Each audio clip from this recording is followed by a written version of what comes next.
The last 10 days of Ramadan hold special significance in Islam, as they are considered the most blessed and spiritually rewarding days of the entire month. Here are the key reasons why they are important. Laylat al-Qadr, Night of Power.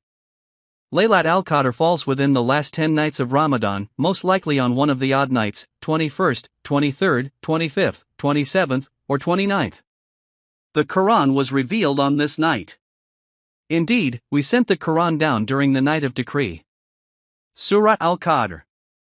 Worship on Laylat al-Qadr is better than 1,000 months, equivalent to over 83 years of worship. Surat al-Qadr. Increased rewards for worship. Acts of worship such as prayer, recitation of the Quran, making dua, and giving charity are highly rewarded during these nights.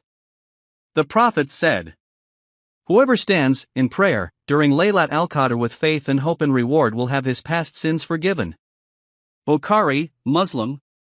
Itikaf, spiritual retreat. The Prophet would observe itikaf, seclusion, in the mosque during the last 10 days of Ramadan, focusing solely on worship and seeking closeness to Allah.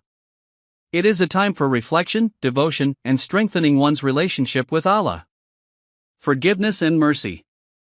The last 10 nights are an opportunity to seek Allah's forgiveness and mercy. The Prophet taught the dua to be made during Laylat al-Qadr. Allahumma innaka afuwan tuhibbul afwa fa'fu anni. O Allah, you are forgiving and love forgiveness, so forgive me. Tirmidhi.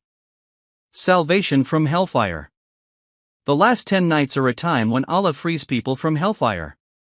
The Prophet said, Ramadan, is a month whose beginning is mercy, its middle is forgiveness, and its end is salvation from the fire. Al-Bayhaqi.